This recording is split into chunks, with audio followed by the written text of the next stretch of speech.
جی تو ہم بجٹ پہ بات کر رہے ہیں، بجٹ جو کہ پیش ہو چکا ہے۔ مفتاح اسماعیل اب سے کچھ دیر پہلے تقریر کر رہے تھے اور اس پر اب بات کر لینی چاہیے کہ یہ بجٹ کتنا عوام دوست ہے اور کتنا عوام دشمن، عوام کے لیے ہے یا آئی ایم ایف کے لیے۔ ہمارے ساتھ مسرت چیمہ پی ٹی آئی سے موجود ہیں۔ مسرت صاحبہ، کیا سمجھتی ہیں، آپ کی کیا ٹیک ہے اس بجٹ کے اوپر؟ بسم اللہ الرحمن الرحیم، بہت شکریہ۔ دیکھیں، اس بجٹ نے بھی اسی طرح کی آمد ڈھانی ہے جیسے پچھلے 2 ماہ کے اندر یہ جو امپورٹڈ، یہ جو میر جعفر، میر صادق اور غداروں پہ مشتمل جو گورنمنٹ تھی، جس طرح سے انہوں نے ملک کی چلتی پھرتی اکانومی کو اچھے خاصے ٹریک کے اوپر چلتے ہوئے ملک کو جس طرح تباہ کیا، برباد کیا، تو آپ کیا ایکسپیکٹ کرتے ہیں کہ یہ بجٹ کون سی گڈ نیوز لے کے آئے گا عام آدمی کے لیے، عام عوام کے لیے؟ اور اس میں جو سمجھنے والی بات ہے، جس کو تمام پاکستانیوں نے سمجھ لیا ہے، بلکہ میں یہ کہوں گی اسی لیے پبلک نے سو موٹو ایکشن لیا ان غداروں کے خلاف اور وہ نکل کھڑے ہوئے۔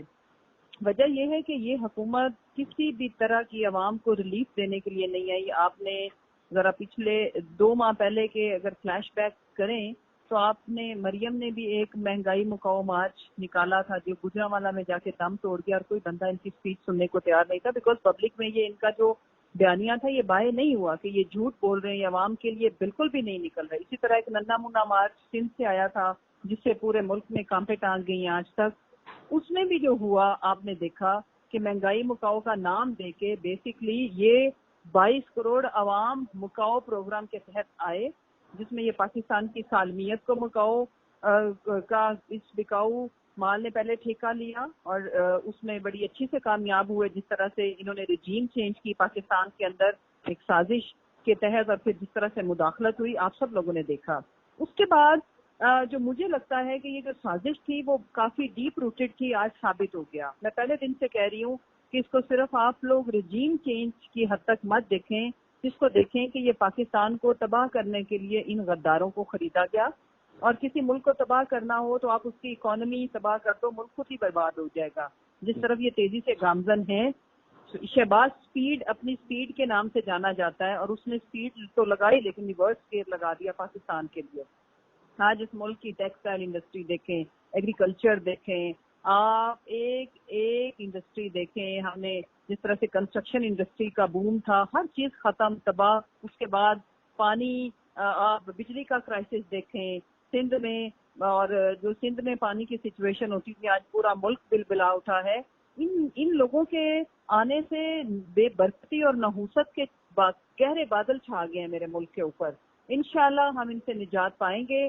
آج کا بھی جو بجٹ ہوگا ایم شیور عوام کے لیے بہت بری بری خبریں لے کے آئے گا، ایز آلویز ان کا آنا ہی سب سے پاکستان کے لیے بری خبر تھا۔ پھر جو سب سے امپورٹنٹ چیز ہے جو ہم سب کو سمجھنے کی ضرورت ہے کہ یہ پاکستان کی اکانومی کو، یہ پہلے بھی ہٹ مین جانا جاتا ہے تاریخ کے اندر، اگر آپ جائیں جتنے بھی اکانومسٹ ہیں انہوں نے اسحاق ڈار کو، پی ایم ایل این کو ہٹ مین ٹو دا اکانومی قرار دیا، اور آج بھی یہ ہٹ مین ہی ثابت ہوا ہے شہباز شریف۔ اس نے پاکستان کی اکانومی کی چولہے تک ہلا کے رکھ دی ہیں، اور پاکستان کی 22 کروڑ عوام کبھی بھی اس ظلم، اس فسائیت، اس بربریت کی متحمل نہیں تھی جو ہمیں سہنا پڑ رہا ہے۔ بجلی ہے نہیں، پھر اوپر جو کووڈ کے دنوں میں بھی ہم نے بڑی مشکل سے جبر کر کے ہم نے مارکیٹ ٹائمنگ کو ریڈیوس کیا تھا، وہ آج انہوں نے آ کے کر دیا ہے کہ جی آپ کس وقت کاروبار کب کریں گے؟ گرمی کے دنوں میں 8 بجے مارکیٹیں بند۔ پھر اس کے بعد سب سے جو اہم بات ہے کہ پیٹرول کی قیمتیں، انرجی کی قیمتیں، آپ یہ دیکھیں کہ ہم نے جو گزشتہ 3 سالوں میں بھی جتنی انکریز نہیں لے کے آئے تھے، گریجول انکریز کرتے تھے، وہ بھی جب مارکیٹ، انٹرنیشنل مارکیٹ کا امپیکٹ ہوتا تھا، لیکن انہوں نے وہ 1.5 ماہ کے اندر اس سے دگنی انہوں نے قیمتیں بڑھا دی۔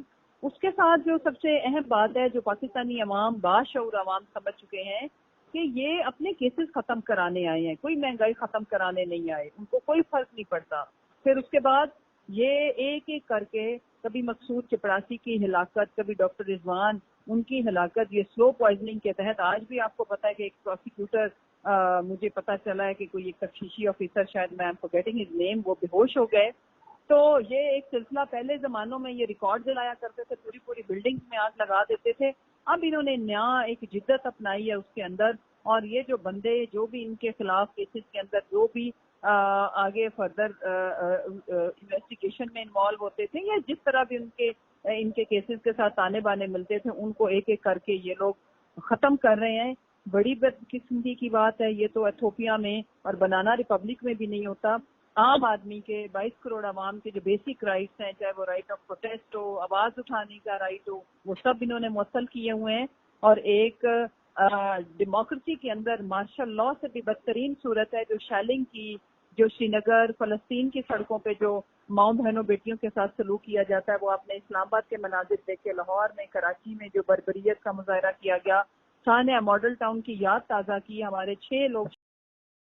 اچھا مسرت صاحبہ, مجھے یہ بتائیے گا, مطلب آپ تو ڈیفینیٹلی اس بجٹ کو ریجیکٹ کرتے ہیں, اس پہ احتجاج بھی کریں گے. مجھے یہ بتائیے گا, آپ کو کیا لگتا ہے کہ گورنمنٹ اس بجٹ کے بعد سروائیو کر پائے گی؟ Absolutely not. I am telling you کہ یہ حکومت, مجھے تو ہر آنے والا دن یہ اپنے ہاتھوں سے, اسپیشلی اس بجٹ کے بعد تو انہوں نے اپنے ہاتھوں سے اپنی سیاسی قبر کھود لی. اور یہ ایسی قبر ہے جس میں ان کا نام تو یاد رکھا جائے گا لیکن تاریخ میں سیاہ حروف سے بدترین جو بھی آپ لفظ ڈھونڈ کے لائیں گے وہ ان کے لیے لوگ چنیں گے.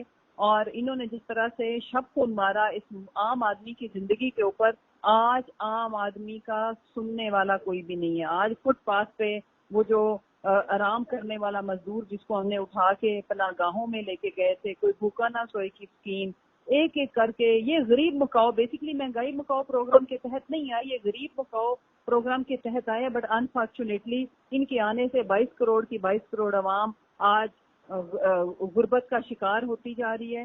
بزنس مین کے لیے ٹف, سب سے مشکل حالات ہیں بیکاز ڈالر کی پرائس بڑھنے سے. اس کے ساتھ انہوں نے جس طرح سے جو ایڈیبل جتنی بھی پروڈکٹس ہیں ان کے اوپر جس طرح سے ٹیکسز بڑھے اور پھر قیمتیں بڑھائیں. اگر میں بات کروں کہ آنے والے ٹائم میں جو سب سے بڑا کرائسس آپ کے ملک میں ہوگا وہ آٹے کا ہوگا. گندم ان نحوست کے ماروں کی وجہ سے گندم انہوں نے پراپر پریکیور نہیں کی, کیونکہ جب یہ رجیم چینج ہوئی وہی ٹائم تھا گندم کو پریکیور کرنے کا.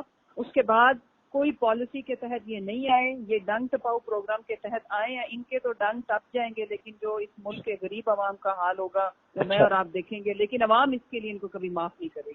اچھا, پاکستان اکنامک سروے آیا, اس کے مطابق تو جو آپ کی جی ڈی پی گروتھ تھی 6% کے قریب تقریباً بتائی جاتی ہے. اچھا, جو مفتاح اسماعیل صاحب ہیں وہ اس سے بالکل اپوزٹ بات کر رہے ہیں. وہ تو کہہ رہے ہیں کہ جی ڈی پی گروتھ کا مسئلہ تھا ہی نہیں. وہ تو کہہ رہے ہیں کہ یہ جو مسئلہ تھا وہ سسٹینیبل گروتھ کا مسئلہ تھا. تو کیا کہتی ہیں اس پہ آپ؟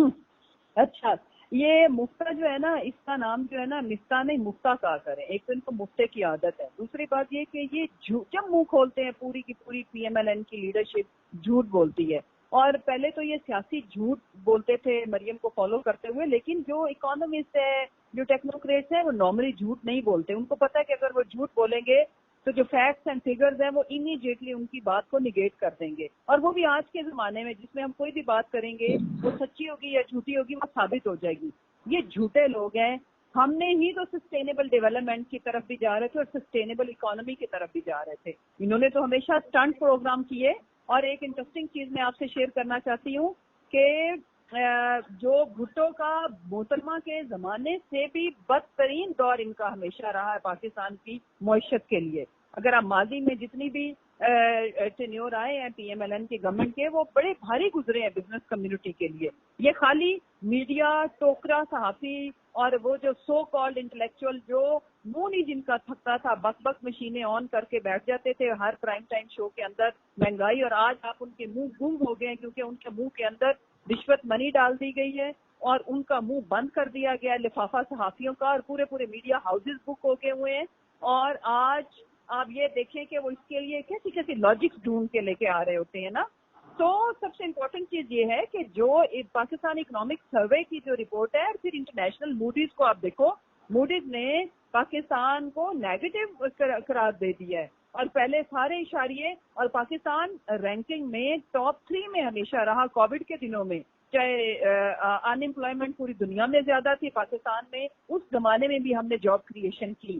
اور یہ ایک ایک کر کے، لیکن اللہ کی یہ آزمائش ہمارے اوپر ہے کافی بڑی جو ان غداروں نے ہمارے اوپر مسلط کی، لیکن اس کا ایک فائدہ یہ ہے کہ الٹیمیٹلی یہ جو شو کرتے تھے شوباز شریف کی شوبازیاں، کہ وہ شاید ان کا بہت ہی بڑا پرفارمر ہے، وہ جوکر ثابت ہوا، وہ بھکاری ثابت ہوا، اور اس نے پوری دنیا کے اندر پاکستان کا ایک مذاق بنا کے رکھ دیا ہوا ہے کہ جی میرے پرانے کپڑے بیچ کے میں ملک کی معیشت کو ٹھیک کروں گا۔ بھائی ان کو مشورہ دیں کہ آج کے جو بجٹ تھا اس کے اندر یہ لوگ اپنا وہ جو اربوں کے اپارٹمنٹ، اور وہ جو محترمہ کہتی ہے میری لندن تو کیا پاکستان میں بھی کوئی جائیداد نہیں ہے، وہ اس کی جائیدادیں، اور جو پوری دنیا کے جو اکاؤنٹس کے اندر ان کے جو پیسے پڑے ہوئے ہیں وہی اس میں جمپ ان کر دیں، وہی اس کے اندر لے آئیں۔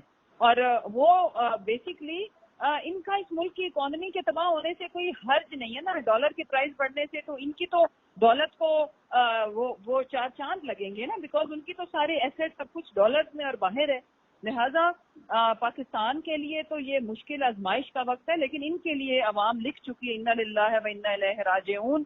اور یہ جو نون ہے، یہ میں تو اس کو ایک آثار قدیمہ اور ماضی کی بدترین جو جس جماعت کی ایگزامپل دی جائیں گی اس سے کم میں نہیں دیکھتی، اور آنے والے ٹائم میں ان کو انشاءاللہ جس طرح سے انہوں نے عوام کی زندگی اجیرن کی ہے، عوام ان کو جو کیمپین کا رائٹ، ووٹ مانگنے کا رائٹ بھی نہیں دے گی۔ آپ دیکھیں گے کہ یہ اس قابل بھی نہیں ہوں گے کہ یہ کسی کے دروازے پہ جا کے ووٹ مانگ سکیں۔ اچھا مسرت صاحبہ، ون لاسٹ تھنگ، لیکن یہ بہت ضروری ہے چونکہ آج اسمبلی کے اندر بھی جو اپوزیشن ایک روایتی احتجاج کرتی ہے وہ نظر نہیں آیا، اور پی ٹی آئی نے بھی آج جو ہے وہ سڑکوں پہ کوئی خاص اس طرح سے احتجاج کا کوئی پلان نظر نہیں آیا اس کا۔